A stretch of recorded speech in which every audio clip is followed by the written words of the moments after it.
আসসালামু আলাইকুম ওয়া রাহমাতুল্লাহি ওয়া বারাকাতুহু। কবরের আযাব কত কঠিন, সইতে আমি পারিব না। নাহমাদুহু ওয়া নুসাল্লি আলা রাসূলিল কারীম, আম্মা বাদ। আউযু বিল্লাহি মিনাশ শাইতানির রাজীম, বিসমিল্লাহির রহমানির রহিম। সম্মানিত ভিউয়ার্স, আপনাদের ভালোবাসা এবং দোয়ায় আমি আলহামদুলিল্লাহ ভালো আছি।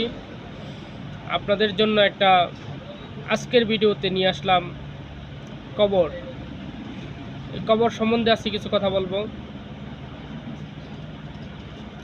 আল্লাহ তাআলা আমাদেরকে এই দুনিয়াতে প্রেরণ করেছেন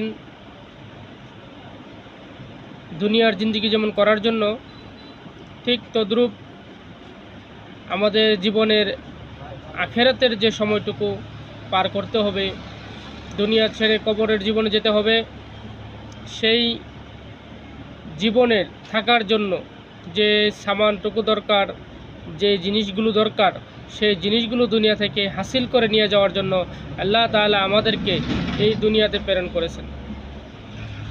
আল্লাহ তাআলা আমাদেরকে চাইলেই সোজা এক রাস্তায় চালাতে পারতেন, কিন্তু আল্লাহ তাআলা আমাদেরকে এরকম সীমাবদ্ধতার মধ্যে রাখেন নাই।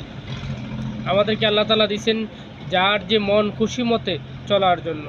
আল্লাহ তাআলা আমাদেরকে জান্নাত জাহান্নাম দুটোটাই আমাদেরকে দেখিয়ে দিয়েছেন যে রাস্তায় তুমি চাও সেই রাস্তায় তুমি চলতে পারবা, যে রাস্তায় তোমার ইচ্ছা সেই রাস্তায় তুমি যাইতে পারবা, তাতে কোনো আল্লাহর পক্ষ থেকে কোনো বাধা থাকবে না। আর এই জন্যই আমরা গুনাহ করতে পারি, আবার ভালো কাজও করতে পারি, তার জন্য আমাদের কোনো বাধা আসে না। যদি আল্লাহ তাআলা আমাদেরকে সেই ক্ষমতা না দিত তাহলে অবশ্যই বাধা থাকতো। তো আল্লাহ তাআলা আমাদেরকে এই দুনিয়াতে প্রেরণ করছেন, আখিরাতের মঞ্জিল সামনে দিয়ে দিচ্ছেন, যে আপনার রাস্তা আপনাকে বলে দিচ্ছে আপনি যাবেন। এখন বর্তমানে মনে করেন আপনি ঢাকা যাচ্ছেন, যে গন্তব্য থেকে আপনি ঢাকা যাইতেছেন, আপনার সেই ঢাকা যাওয়ার জন্য কিভাবে ভালো হবে, কিভাবে গেলে আপনার জন্য সুবিধা হবে, সেই রাস্তাটা কিন্তু আপনিই জানেন। আপনি ওই রাস্তায় যেতে পারেন, কিন্তু আপনি যদি যান ভালো রাস্তা থেকে রেখে খারাপ রাস্তায়, তাহলে কি আপনার গন্তব্য যাওয়া হবে? অতএব আমরা যারা কবরের জীবনের যাত্রী, দুনিয়ার সমস্ত মাখলুক কবরের যাত্রী, কবরে যাইতেই হবে, অবশ্যই কবরে যাইতেই হবে এবং মৃত্যুর স্বাদ গ্রহণ করতেই হবে। অতএব মৃত্যুর আগে মৃত্যুর সামান তৈরি করতে হবে।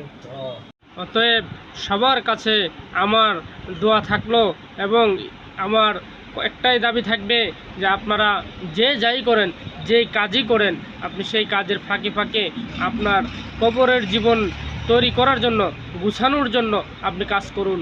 কবরের জীবন অনেক ভয়ানক একটা জীবন। যদি দুনিয়া থেকে চলে যাওয়ার পর আপনার জীবন শুরু হয়, সেইখানে প্রথম ঘাঁটি হলো আপনার কবর। অতএব সবাইকে বলবো, মৃত্যুর আগে মৃত্যুর সামানা তৈরি করুন। কবরে আমাদেরকে যেতেই হবে, আর কবরে যাওয়ার পরে কবরের কী সামান নিয়ে গেলাম সেটাই কিন্তু আমাদের মুখ্য বিষয়। এই দুনিয়াতে কে কত টাকা কামালেন, কে কত টাকার বড়লোক হলেন, সেটা কিন্তু মুখ্য বিষয় নয় ভাই। আপনার কবরে আপনি যাবেন, আপনার কবরে অন্য কেউ যাবে না। আপনি যাই করেন দুনিয়াতে, তার জন্য কবরে আপনার হিসাব দিতেই হবে। আর কবর হচ্ছে মানুষের জন্য প্রথম ঘাঁটি, আর এই ঘাঁটি যদি আমরা পার হতে পারি, ইনশাল্লাহ আমাদের আশা করা যায় পরবর্তী ধাপগুলো আমরা ভালোভাবে উত্তীর্ণ হতে পারবো। তো আপনারা যারা আমার এই ভিডিওটা, এই কথাগুলো শুনলেন, সবাইকে অসংখ্য ধন্যবাদ। এবং অন্যকে শোনার জন্য একটা শুধু আপনাদের কাছে অনুরোধ থাকলো, আপনারা একটু শেয়ার করে দিবেন। আসসালামু আলাইকুম ওয়া রাহমাতুল্লাহি ওয়া বারাকাতুহু।